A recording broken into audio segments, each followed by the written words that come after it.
The ACC gobbled up Stanford and Cal from a collapsing Pac-12 and also snagged SMU in the most recent realignment, but what's next for the ACC?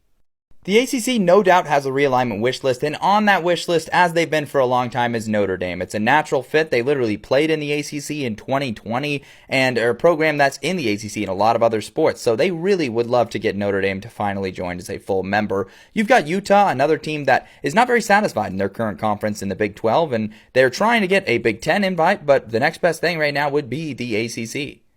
UConn isn't one you've heard thrown around a lot, but it would make a lot more sense in terms of geography and also could be a good addition as maybe a basketball-only school or maybe football eventually if they can get their act together in that regard. TCU, Arizona State, and Arizona are all going to be Big 12 schools that the ACC might like to pick off of the Big 12 as well. And if you think maybe the geography doesn't make sense for any of these schools, well, it didn't make sense for Cal and Stanford either, and that didn't stop them.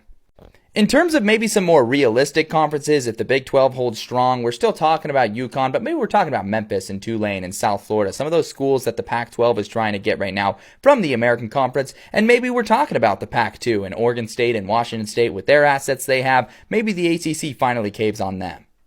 But the elephant in the room for the ACC are these pending lawsuits by Clemson and by Florida State and by multiple members of the ACC that, if they go through, could allow these teams to leave sooner than 2036 when the current grant of rights expires, and that might result in a feeding frenzy unlike anything we've seen since the collapse of the Pac-12. That might result in a couple programs in the SEC, a couple programs in the Big 10, and even the Big 12 swooping in and taking advantage of the chaos.